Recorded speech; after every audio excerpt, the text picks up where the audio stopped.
Masih ingat dengan kejadian penyerangan markas besar pasukan revolusi yang dilakukan oleh bajak laut Kurohige? Pada saat itu, tepatnya pada manga One Piece chapter 803, dengan menyusup ke kapalnya Sabo dari Dressrosa, Jesus Burgess berhasil sampai ke markas besar pasukan revolusi Baltigo.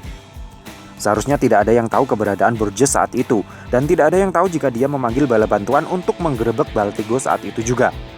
Tapi kenapa pasukan revolusi berhasil pergi dari Baltigo dengan tenang, tidak terburu-buru, bahkan masih sempat menghancurkan markasnya sendiri sebelum mengungsi ke Kamabaka Kingdom? Bagaimana bisa mereka melakukan sebuah tindakan antisipasi dari bahaya yang tidak mereka ketahui dengan begitu tenang dan rapi? Tidak mungkin kan Monkey D. Dragon tiba-tiba dapat wangsit dari Joy Boy yang menyuruhnya untuk segera memindahkan markas besarnya ke Kamabaka Kingdom karena sebentar lagi akan ada kelompok bajak laut Kurohige yang akan menyerbu mereka? Dan logikanya, jika pasukan Kurohige menyerbu mereka dengan tiba-tiba, pasti akan ada pertempuran besar di antara keduanya. Pasti akan ada banyak jatuh korban. Tapi ini tidak.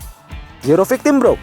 Jadi menurut salah satu nakama kita yang bernama Colby Maliki, jawabannya yang paling masuk akal untuk menjelaskan fenomena ajaib ini adalah adanya kebocoran informasi. Ada mata-mata pasukan revolusi di kalangan petinggi kelompok bajak laut Kurohige. Sebenarnya banyak kemungkinan yang bisa menjelaskan tentang kejadian tersebut, seperti berhasil disadapnya percakapan Denden Mushinya Jesus Burgess, warning radar dari Sislak yang memperingatkan kalau ada kapal asing yang memasuki wilayah Baltigo, hingga penjelasan lain terkait kekuatan buah iblis anggota pasukan revolusi. Kekuatan buah iblis Karasu misalnya. Pada manga One Piece chapter 794, di situ terlihat Sabo dijemput oleh segerombolan burung gagak dari Dressrosa. Dan di situ terlihat Sabo bisa berbicara dengan burung-burung gagak tersebut. Sehingga tidak diragukan lagi kalau burung-burung gagak tersebut adalah burungnya Karasu. Meskipun pada saat itu dia hanya mengantar Sabo sampai ke kapalnya, tetapi bukan tidak mungkin kalau ada satu atau dua burung gagaknya yang stay di kapal, ikut pergi ke Baltigo, tidak ikut pulang ke wilayah utara yang menjadi markas utama Karasu. Karena sepertinya burung gagaknya Karasu ini ada di mana-mana. Contohnya saja saat pasukan revolusi menjemput Nico Robin dari Tequila Wolf, anggota pasukan revolusi terlihat menggunakan gagak untuk menerima dan mengirimkan pesan ke Baltigo. Jadi ada kemungkinan di sekeliling Baltigo juga ada burung gagaknya Karasu yang terbang berkeliling untuk mengawasi, melihat-lihat barangkali ada sesuatu yang aneh. Di momen inilah kemudian mereka menemukan Jesus Burgess yang sedang melapor kepada Kurohige. Informasi ini lalu dia beritahukan kepada Dragon yang kemudian mengambil keuntungan dari kejadian tidak terduga ini. Dragon yang sudah berencana untuk menjalankan misi terakhirnya, mengkudeta pemerintah dunia, memutuskan untuk melepaskan markas yang sudah melindungi mereka selama puluhan tahun ini. Dia membiarkan Kurohige menemukan Baltigo, terlihat seolah-olah menghancurkannya untuk menjadikannya sebagai pengalih perhatian dunia agar berpikir kalau pasukan revolusi sudah tamat. Sehingga kewaspadaan pemerintah dunia terhadap pergerakan pasukan revolusi menjadi berkurang. Dan itu dibuktikan dengan berhasil menyusupnya Sabo, Morley, Lindbergh, dan Karasu ke Marijoa. Kami rasa semua kemungkinan itu bisa saja terjadi, mengingat yang Kurohige hancurkan adalah markas besar pasukan revolusi yang selama puluhan tahun lamanya tidak pernah ada yang berhasil menemukannya, yang sistem keamanannya pasti sangat canggih dan berlapis-lapis. Namun dari semua kemungkinan yang ada, Bung Colby Maliki tetap teguh berpendapat kalau Dragon bisa menghindari penggerebekan Kurohige karena di dalam kelompok Kurohige ada mata-mata pasukan revolusi. Di mana karakter yang paling mungkin untuk dicurigai sebagai mata-matanya pasukan revolusi adalah Aokiji atau Kuzan. Kecurigaan ini bermula dari kejadian yang terjadi di penghujung Arc Pang Hazard, tepatnya pada manga One Piece chapter 699. Pada waktu Doflamingo menanyakan Aokiji tentang di pihak mana dirinya saat ini, Aokiji tidak menjawabnya.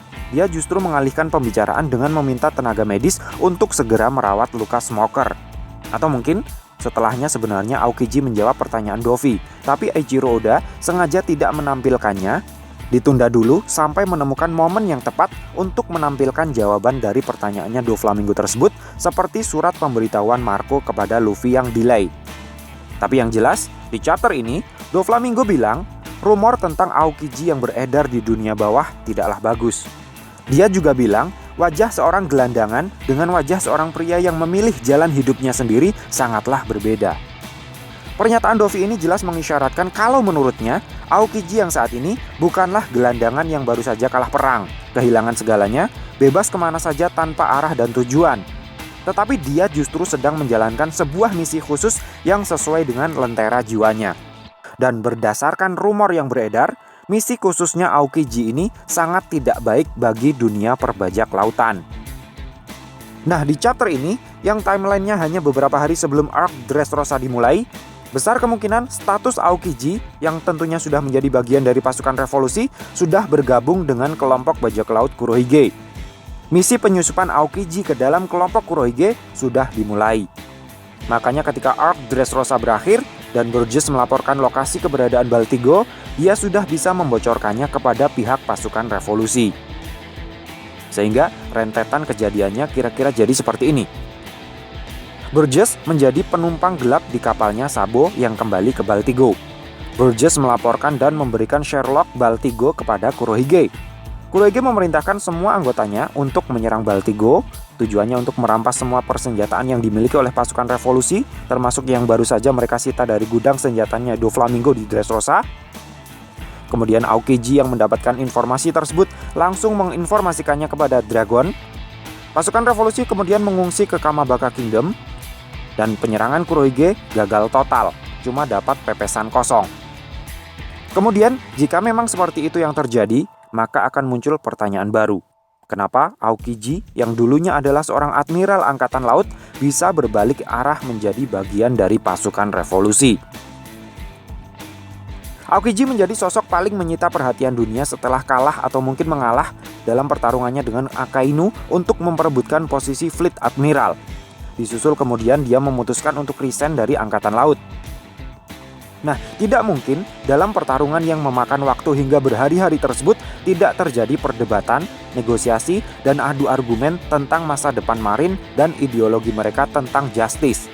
Mungkin dalam pertarungannya melawan Akainu inilah, Aokiji mulai tersadar dan mempertanyakan kembali tentang apa makna sebenarnya dari justice yang selama ini diagung-agungkan oleh angkatan laut.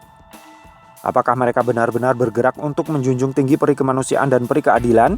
Atau sebenarnya mereka hanyalah alat untuk melanggengkan sebuah orde kekuasaan, untuk membenarkan sebuah ketidakbenaran? Mungkin karena kegundahan hatinya inilah yang kemudian menyebabkan duel maut yang sudah berlangsung selama 10 hari 10 malam ini berakhir tanpa ada nyawa yang melayang. Aokiji memutuskan untuk menyudahi ambisinya untuk menduduki kursi Fleet Admiral, meninggalkan angkatan laut, dan memulai perjalanannya sendiri untuk melihat dunia dari perspektif lain yang tidak mungkin bisa dia lihat jika dia masih menjadi bagian dari angkatan laut. Sesuai dengan apa yang dikatakan olehnya kepada Smoker pada manga One Piece chapter 699 tadi. Ada kemungkinan setelah keluar dari angkatan laut, orang pertama yang dia cari adalah Nico Robin, satu-satunya arkeolog Ohara yang masih hidup yang mungkin akan bisa menjawab semua pertanyaannya. Di mana pada saat bersamaan, Nico Robin yang sudah dikepret oleh Kuma dari Pulau Shabaudi pada manga One Piece chapter 513 sedang dalam perjalanannya dari Tequila Wolf menuju Baltigo.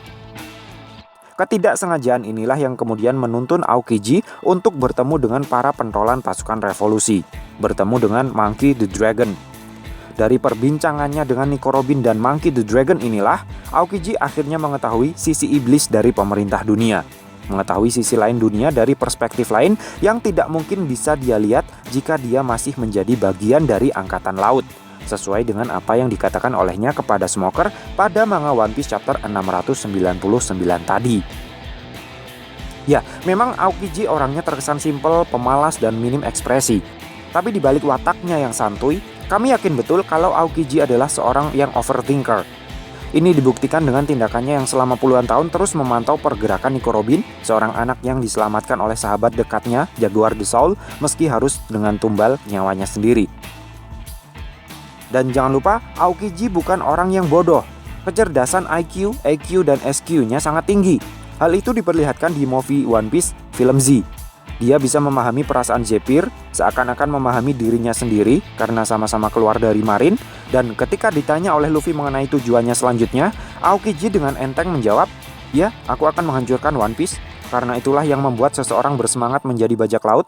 Hancurkan semangatnya, maka tidak akan ada lagi bajak laut. Aku orang yang simpel." Ada yang aneh tidak? Dari mana dia tahu tentang One Piece bisa dihancurkan? Dari kata-kata yang kelihatannya receh itu, kami berpikir di sana mengandung makna yang cukup dalam. Seakan-akan Eiichiro Oda memberi kisi-kisi kalau One Piece adalah sebuah tatanan dunia baru yang timbul dari sebuah penghancuran atau peleburan. Ditemukannya dan dieksposnya keberadaan One Piece, apalagi sampai dihancurkan, akan memicu perubahan besar-besaran terhadap tatanan dunia. Nah, pertanyaan berikutnya, jika benar Kuzan adalah bagian dari pasukan revolusi, adakah sesuatu tanda yang bisa memperkuat tuduhan tersebut? Ada dong. Menurut hasil penyelidikan Bung Colby Maliki, sarung tangan yang dipakai oleh Aokiji inilah bukti otentiknya. Jadi begini, jika kalian cermati, kecuali si manusia gunting Inazuma dan manusia ikan Hek, nyaris hampir semua anggota pasukan revolusi yang sudah diperlihatkan sampai saat ini, semuanya memakai sarung tangan. Bahkan Morley dan Belo Betty yang telanjang dada, yang auratnya diumbar sekalipun, tangannya tetap disarungi. Sehingga Bung Colby Maliki menduga, salah satu ciri kalau karakter tersebut adalah anggota pasukan revolusi adalah mengenakan sarung tangan. Dan setelah keluar dari angkatan laut, Aokiji terlihat selalu mengenakan sarung tangan. Kami rasa pola semacam ini mirip seperti pola yang dilakukan oleh para simpatisan klan Kozuki di Wano. Jika kalian tidak lupa, para samurai Wano yang ikut dalam penyerbuan ke Onigashima semuanya memiliki tanda tato bulan sabit di sekitar mata kakinya. Keberadaan tato tersebut merupakan kode rahasia untuk membedakan mana simpatisan klan Kozuki sejati dengan yang bukan selama 20 tahun terakhir di masa penjajahan Kaido di Wano. Nah, sama halnya dengan tato bulan sabit di sekitar mata kaki para simpatisan klan Kozuki ini, pemakaian sarung tangan juga menjadi kode rahasia kalau karakter tersebut adalah member pasukan revolusi. Sarung tangan adalah simbol dari kerahasiaan, simbol dari kebersihan dan kehati-hatian. Penjahat melakukan kejahatan dengan memakai sarung tangan agar tidak meninggalkan sidik jari mereka di TKP. Para dokter bedah memakai sarung tangan sebagai bentuk kehati-hatian agar kondisi tangan mereka steril, bersih ketika tengah melakukan operasi. Dan ini cocok untuk menyimbolkan pergerakan pasukan revolusi yang bergerak sembunyi-sembunyi, penuh kerahasiaan, dan bertindak dengan sangat hati-hati untuk melakukan pembersihan dunia dari pemerintahan yang korup. Jelas, ada banyak karakter yang memakai sarung tangan di dunia One Piece, mulai dari keluarga bajak laut Big Mom, gladiator Colosseum, pengawal kerajaan, dan Ryubito, sampai Im Sama sendiri juga terlihat memakai sarung tangan. Tapi ada yang membedakan sarung tangan yang dipakai oleh pasukan revolusi dengan sarung tangan yang dipakai oleh karakter One Piece lain. Sarung tangan yang dipakai oleh pasukan revolusi desainnya cenderung lebih sederhana dan berwarna gelap, seperti sarung tangan yang biasa dipakai oleh petugas kebersihan. Karena tujuan pergerakan mereka memang juga untuk bersih-bersih pemerintahan. Nah, jika sarung tangan yang dipakai oleh Aokiji masih belum cukup untuk membuat kalian percaya kalau dia adalah member pasukan revolusi, kami akan ajak kalian untuk flashback sejenak ke masa 20 tahun yang lalu ketika Sabo baru saja diboyong ke Baltigo. Waktu masih kecil, waktu awal-awal berada di Baltigo, Sabo dan Koala terlihat tidak memakai sarung tangan, bukan? Tapi begitu sudah dewasa, sudah resmi menduduki posisi penting di dalam pasukan revolusi, Sabo dan Koala terlihat selalu memakai sarung tangan. Perubahan penampilan ini kami rasa terjadi karena mereka harus menyesuaikan dengan seragam pasukan revolusi. Lalu bagaimana dengan Hek dan Inazuma? Kenapa mereka tidak memakai sarung tangan? Nah, bentuk telapak tangan seorang fishman berbeda dengan bentuk telapak tangan seorang manusia. Sehingga alasan Hek tidak memakai sarung tangan mungkin karena tidak ada bentuk sarung tangan yang cocok untuk seorang manusia ikan.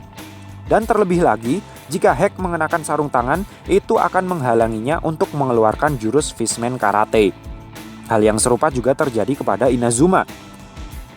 Inazuma adalah manusia gunting. Kedua telapak tangan dan kakinya bisa berubah menjadi gunting.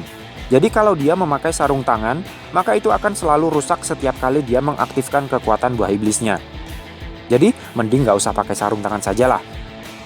Nah, karena pemakaian sarung tangan adalah tanda kalau orang tersebut bagian dari pasukan revolusi, maka beberapa karakter ini mungkin juga adalah bagian dari mereka.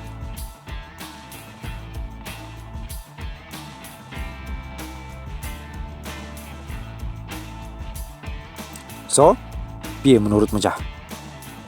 Terima kasih sudah mampir ke channel kami. Jangan lupa like, share, dan subscribe jika menurut kalian video-video kami cukup menarik untuk ditonton. Sampai ketemu lagi dalam video kami yang berikutnya. And matur nuwun.